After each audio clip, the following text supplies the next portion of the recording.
sympathisants, il y en a beaucoup également, et vous tous qui nous faites l'honneur de votre présence. Plaçons d'emblée cette soirée sous le signe de la sincérité et du rassemblement. Sincérité, car nous espérions, certes, vous voir nombreux ce soir. Mais cette salle est remplie, je dois vous le dire, au-delà de nos espérances. Alors soyez très chaleureusement remerciés d'être venus en masse un jeudi soir pour partager cette belle soirée avec nous. Nous avons tout d'abord le plaisir d'accueillir ce soir 3 collègues du comité exécutif national. Je vais vous les présenter, puisqu'ils sont autour. Chantal Rosier et Marc Doyer.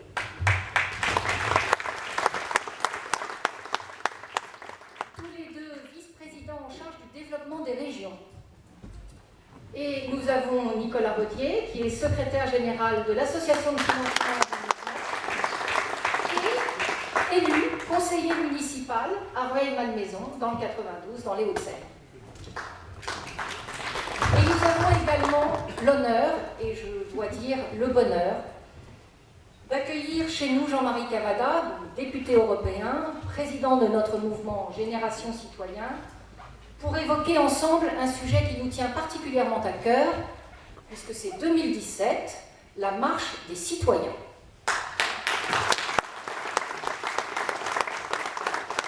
On a bien trouvé le sujet, manifestement. Mais avant de donner la parole à Jean-Marie Cavada, je voudrais vous dire la fierté que nous ressentons à être des pionniers ici, dans l'Orne. En effet, quelques mois à peine après le lancement au niveau national de Génération Citoyen, Génération Citoyen se déploie en région en ouvrant un premier espace Génération Citoyen, ici, aux 4 rues de la Coudre, à Saint-Germain-de-la-Coudre. Bravo!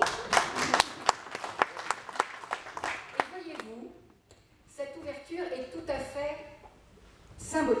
Elle démontre, je crois, l'approche novatrice de notre mouvement politique qui s'adresse aux citoyens, lassés des partis traditionnels, en étant sur le terrain et au plus proche des habitants et de leurs préoccupations.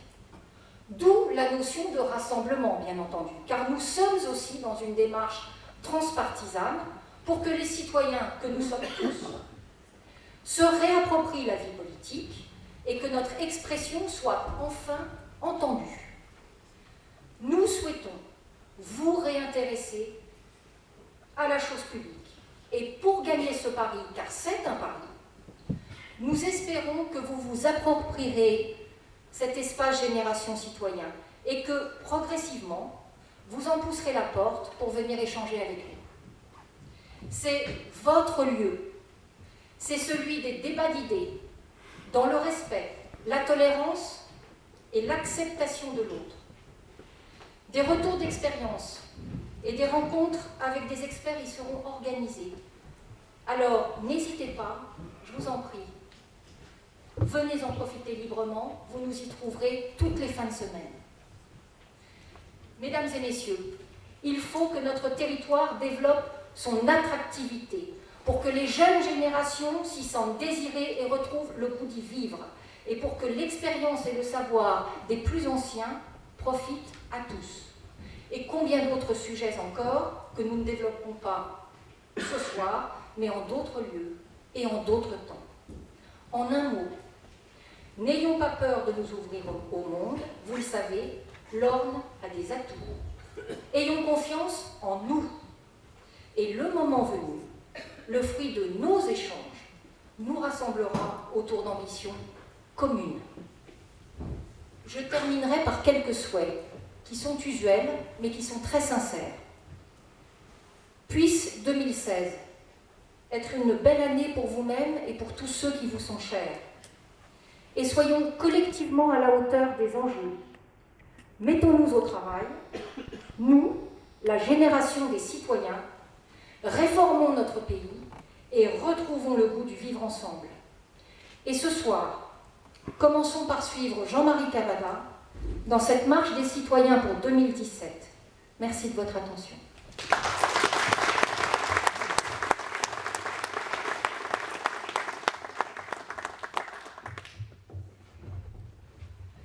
je vais d'abord lui rendre sa copie.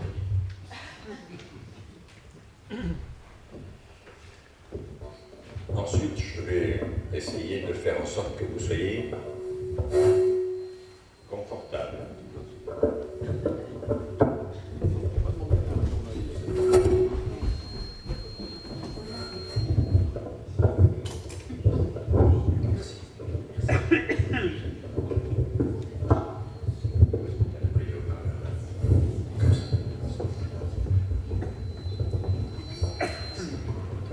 Merci beaucoup. Peut-être descendre un tout petit poil, il y a un solo. Voilà, ok, d'accord, je pars. Bon, moi je pensais que on allait se retrouver avec quelques verres, libations, 10, 20, 30 personnes qui allaient être le noyau dur du démarrage de ce que nous espérons, de ce dont nous espérons vous convaincre. Et j'arrive ici et vous êtes un peu plus de 200, ce qui est stupéfiant. Je veux d'abord, avec vraiment toute l'ardeur de mon cœur, vous remercier pour le travail que mes amis développent avec moi. Parce que s'il y a un acte fondateur qui peut réchauffer tout le temps qu'on consacre, tous les efforts que beaucoup d'entre vous font, je salue la présence de notre ami M. Jacques Gerrier, qui vient de l'Eure, je crois. Mais j'ai aussi vu quelqu'un qui venait de Toulouse. J'ai pensé d'abord que quelqu'un qui s'était égaré sur la route. Ben non, il faut quand même se rendre à la réalité. Quelqu'un vient d'Aquitaine, dans notre mouvement. M. Dominique Pierre, je ne sais pas où il est. Voilà, Dominique. Et aujourd'hui, j'ai appris tout à l'heure qu'un couple avait fait l'aller-retour en Dordogne pour être là ce soir. Et je me dis, mais qu'est-ce qui se passe? Et ce que j'ai à vous dire, c'est d'abord, après vous avoir remercié vraiment chaleureusement, après avoir répété que je suis bien content qu'on consacre tous les efforts qu'on fait à le faire, plutôt que même d'aller au cinéma, hélas, parce que c'est bien le cinéma. Quand je vois qu'en effet, il y a chez vous, d'une façon muette, d'une façon, je dirais, probablement inquiète, questionneuse, une sorte de mouvement dans le silence qui pèse son poids d'inquiétude et, je l'espère, son poids d'espoir. Nous avons lancé ce mouvement en faisant un constat extrêmement simple. Dans notre pays, mesdames, messieurs, le premier parti de France sont ceux qui ne votent plus. 50% d'abstentionnistes dans la plupart des consultations, 40% pour les législatives, nettement moins pour la présidentielle. Enfin, la présidentielle, c'est une personne, puis après, il y a tout le reste du système. Le premier parti de France, c'est les abstentionnistes. Le deuxième parti de France sont des extrémistes dont le questionnement est souvent intéressant. Leurs questions disent des choses. Leurs réponses sont extrêmement dangereuses parce qu'elles ne sont pas élaborées, pas réfléchies. Mais s'il y a autant de gens pour se tourner vers les extrêmes, c'est bien que quelque chose de nouveau, grave, fondamental est en train de se passer dans notre pays. Alors, je regarde autour de moi en Europe. Comme vous savez, je suis député au Parlement européen. Et j'observe que dans plusieurs pays d'Europe est en train de se construire le même élan, sont en train de naître ou parfois de prospérer, de se développer. Des mouvements comparables à ce que nous allons, mes amis et moi, vous proposer, avec un but. Le but, c'est vous, vos familles, avec une méthode, avec un minimum de moyens qu'il faut trouver, avec une rigueur de comportement qui rassure tous ceux qui sont écœurés, etc. Autrement dit, c'est pourquoi je veux vous remercier. Nous devons maintenant nous mettre plus rapidement encore, plus profondément encore au travail, parce que cette photo que j'ai faite là, et que je vais garder, à l'occasion de l'inauguration de du premier de nos espaces citoyens, montre que finalement, nous sommes en train de parler ou de chercher les mêmes choses. Les mouvements de citoyens doivent répondre à plusieurs questions, doivent se discipliner dans plusieurs domaines. Notre prétention, notre but, il est de donner un projet à notre pays qui n'en a plus, où presque tous les actes politiques sont l'objet d'infinies négociations, dans lesquelles on ne comprend pas les choses, mais qui ne s'attaquent pas à l'essentiel. L'essentiel, au fond, c'est quoi, si on regarde aujourd'hui la situation de notre pays, qui s'est beaucoup, beaucoup dégradée, parce que la couardise, la peur de prendre des décisions parfois impopulaires. La conduite des nations, c'est pas le hit-parade de Danse avec les stars. Parfois, il faut accepter d'être assez courageux pour préparer l'avenir au risque de l'impopularité du présent. Il ne faut pas mégoter son courage. Quand vous regardez la situation de ce pays, hyper concentré, très jacobin, qui n'entend pas les régions, qui n'entend pas la population des régions, qui ne sait pas bien les entendre. C'est un pays qui a un chômage cancéreux, parce que ça détruit d'autres choses même que les chômeurs, ça a des conséquences plus lointaines, plus larges. C'est un pays qui vit dans une grande insécurité, parce que nous n'avons jamais eu le courage de mettre sur la place publique, en faisant des propositions claires et en les soutenant courageusement, les vrais problèmes de sécurité. Pas l'histoire de la nationalité, bref, non, les vrais problèmes. Et le problème est assez simple. S'agissant des réfugiés, sommes-nous capables d'en traiter un certain nombre? Quelle quantité, si je puis dire? S'agissant de la migration en général, des problèmes migratoires en général, que voulons-nous? Personne n'a jamais posé cette question. On l'a mise sous le tapis. Un parti, d'ailleurs, s'en est emparé, il ne répond pas. Il donne une idée. Il dit, en gros, le moins possible, j'en veux pas. Ce qui est excessif, contre-productif, économiquement assez désastreux. Mais les autres, c'est pire. Ils ne disent rien, que tout s'apprend, que c'est... Si nous étions moins orgueilleux, moins infatués de nous-mêmes, nous, l'élite gouvernementale, tantôt pêchée dans le vivier de gauche, tantôt pêchée dans le vivier de droite, on aurait eu la modestie de regarder autour de nous qui a fait quoi et est-ce que ça marche en matière de domination de la question migratoire. On ne l'a pas fait.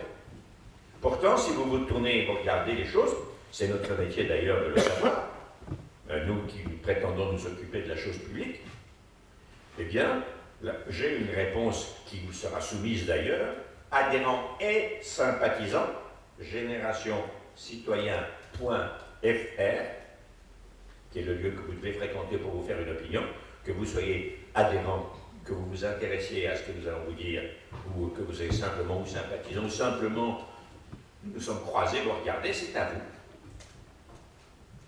Le Canada a réussi à régler cette question, et l'Australie. Faut-il que nous soyons extraordinairement arrogants pour ne pas avoir, je dirais, l'humilité pratique, simple, réaliste de regarder qui a eu nos problèmes, comment ils les ont résolus, ou comment ils ont fait des erreurs. Et ça, franchement, c'est le signe que nous sommes un peu, pour ceux qui aiment bien l'histoire, en 1784. Une monarchie, qui chez nous est républicaine, mais c'est quand même une sorte de monarchie, avec tous ses effets de cour. Le président de la République française, durant son mandat, aura à nommer 3500 personnes.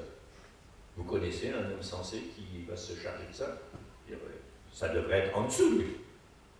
Nous, on lui demande de conduire la nation, d'être le chef de la défense, de se tenir à 2 ou 3 axes politiques pour préparer l'avenir de nos enfants et consolider l'avenir de nos retraites, les jeunes et les aînés, de faire en sorte que la France ait une voie stable dans le concert des nations, se battre pour agrandir sa puissance, qui n'est jamais que le futur compte en banque de moralité que nous aurons et de puissance que nous aurons.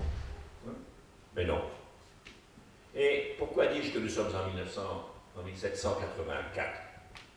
Parce que quand vous regardez qui dirige ce pays, ils viennent presque tous du même moule.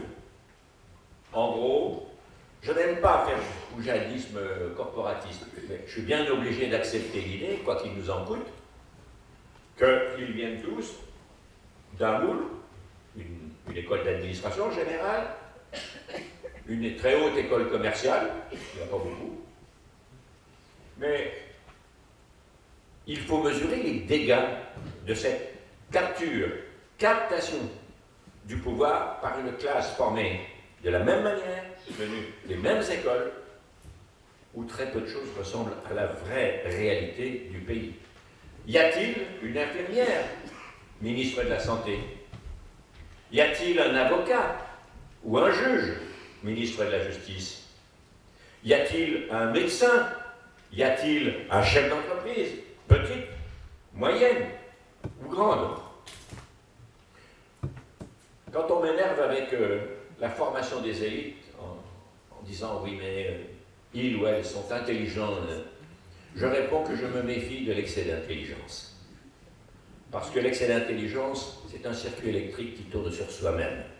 Il ne passe pas par le pays. Et je dis toujours qu'il y a eu 2 très grands ministres des Finances en France.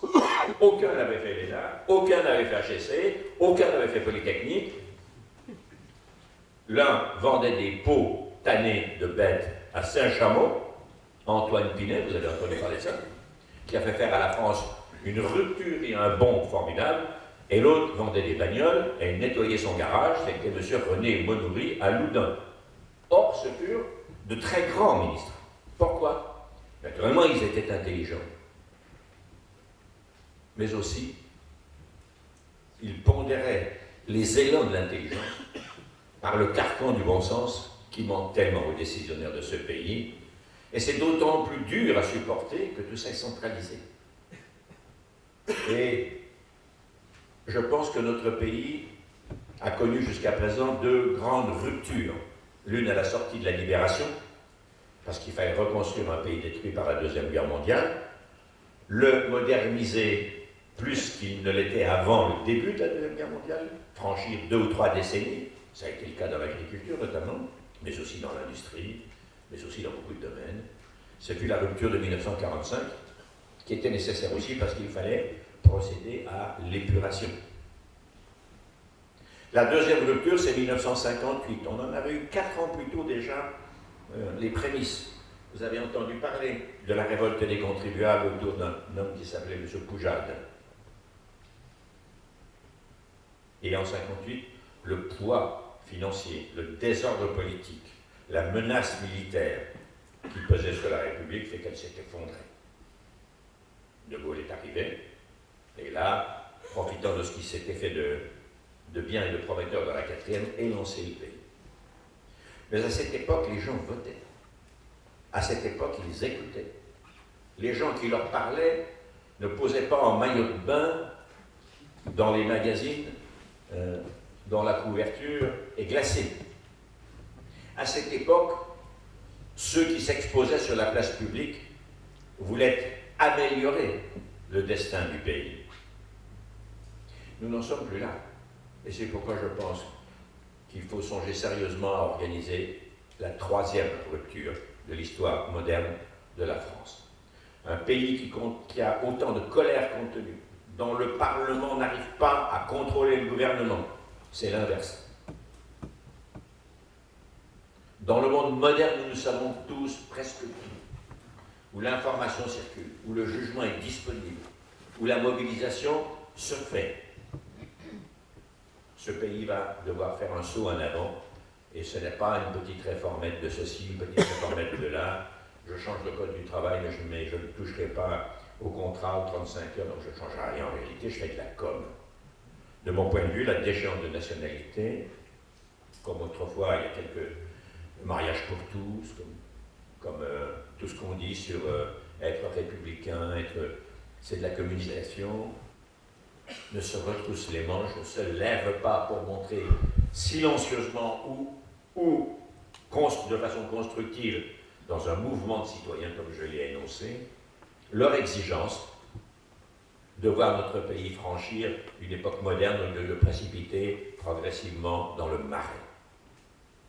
Nous n'avons pas vocation à devenir ce qu'a été l'Italie. Nous n'avons pas vocation à renoncer à contrôler, nous les citoyens, nos représentants, les gouvernements qui dirigent le pays. Nous devons occuper notre place. Un mot d'explication pédagogique. Le mouvement, c'est un mouvement. Génération Citoyenne ne se soucie pas de savoir si vous avez été socialiste, si vous avez été dans un mouvement d'extrême, droite ou gauche, si vous êtes au centre, si vous êtes plutôt Macron ou plutôt Juppé. Il veut savoir, ce mouvement, si vous êtes décidé de dépenser de l'énergie pour donner à autrui et pas uniquement à nous-mêmes, nous, nos familles, nos enfants. Si vous avez suffisamment peur pour refuser de ne voir autre chose que de l'espoir que nous pouvons fabriquer par l'action. Et c'est très important. Dans les pays européens que j'ai cités, ils sont tous en train, ces mouvements citoyens, regardez l'Espagne, de changer l'équilibre politique, de poser leurs exigences, et la population les a soutenus. De plus en plus. Les uns sont d'extrême gauche, Podemos en Espagne, les autres sont vaguement centristes, Ciudadanos, toujours en Espagne. Mais je vous donne un exemple, même dans un petit pays comme la Tchéquie, il y a 2 ans, un peu plus de 2 ans, se fonde un mouvement citoyen qui s'appelle ANO, A-N-O. 6 mois plus tard, élection européenne. 3 députés au Parlement européen, sous leurs étiquettes, sous leurs couleurs, sous leurs bannières. Le pouvoir est prenable. Les batailles que l'on perd, c'est celles qu'on ne veut pas engager, qu'on n'a pas engagées. Et je vous dis, chers amis, que la situation de notre pays ne garantit pas la paisibilité de ceux d'entre vous qui sortent du travail et qui vont prendre, d'une manière ou d'une autre, la retraite, et encore moins l'avenir de vos enfants ou de vos petits-enfants. Il faut s'y atteler. C'est une absolue nécessité. Le centre du gouvernement du pays, c'est le peuple. Alors il doit gouverner en écoutant, analysant ce que les gens vont leur proposer, et notamment nous, en se rassemblant indifféremment pourvu que nous ayons le but de vouloir changer, plutôt que de regarder la stagnation et d'en souffrir. Et, je dirais, quelqu'un a augmenté la puissance de la machine, donc c'est moi. Et je dirais, est-ce qu'on peut baisser encore un petit centimètre, s'il vous plaît, parce que je ne veux pas que ce soit désagréable aux oreilles. Vous voyez?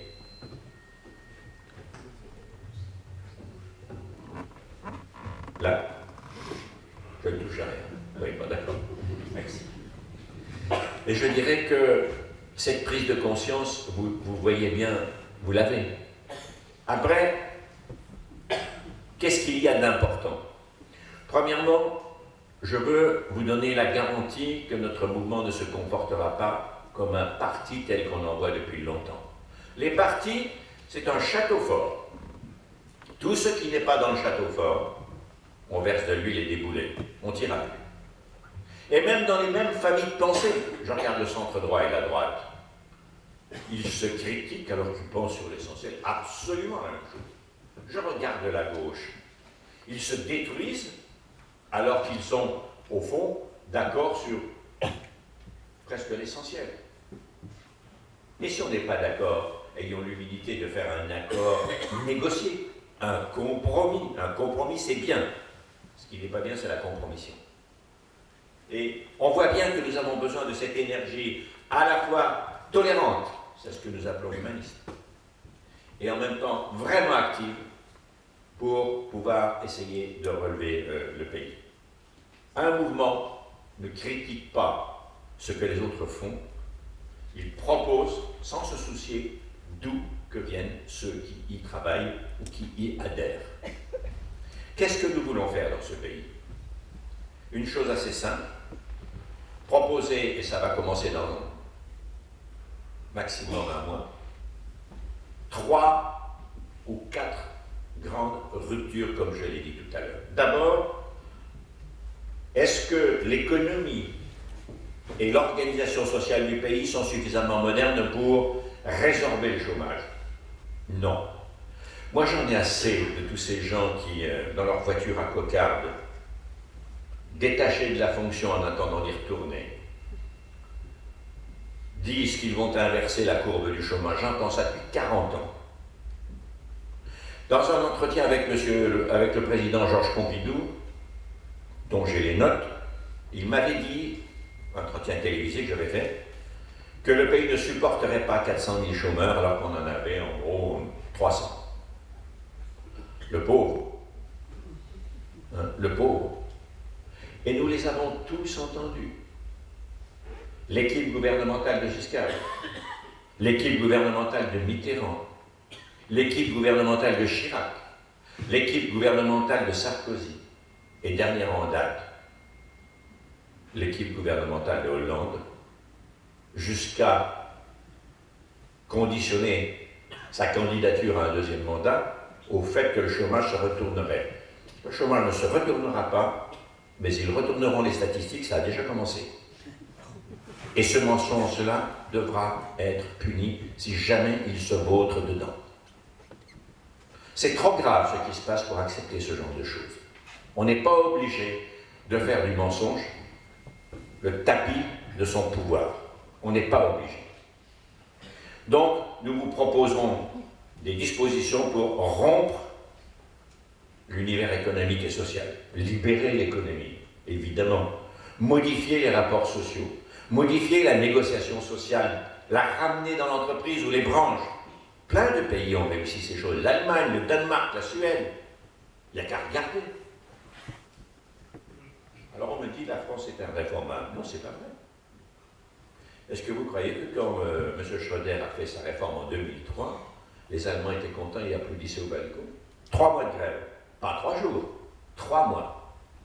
Dans certains secteurs, 3 mois. Notamment la DGB.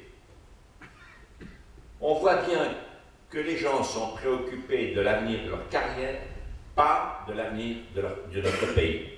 Sinon, les sacrifices et leur apport serait beaucoup plus grand, plus net, plus consistant, plus franc.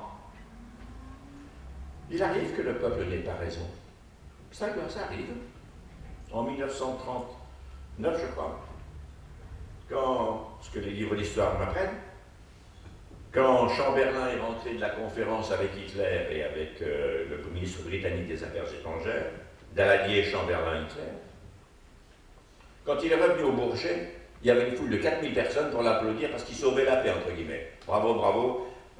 Il s'est retourné sur l'échelle de coupée de son avion vers un collaborateur, sachant tout ce qu'il venait de perdre, il a dit, 2 points au pluriel, quel con. Entre autres. Ce qui voulait dire,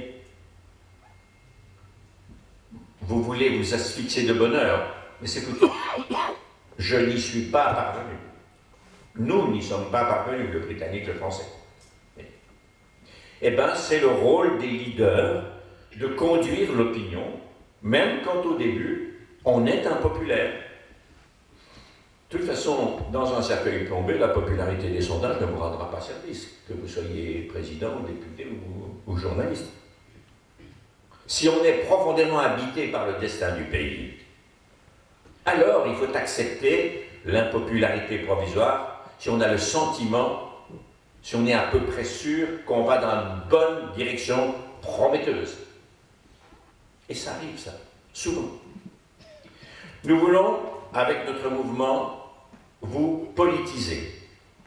Si on peut espérer que les citoyens de ce pays désignent, à partir d'un programme de 3 ou 4 grandes ruptures que je vais énumérer, des représentants à l'Assemblée, et peut-être un candidat ou une candidate à la présidence de la République, soit que nous le trouvions dans nos rangs, soit que nous le soutenions, eh bien, il faudra que les éléments essentiels de notre programme soient appliqués.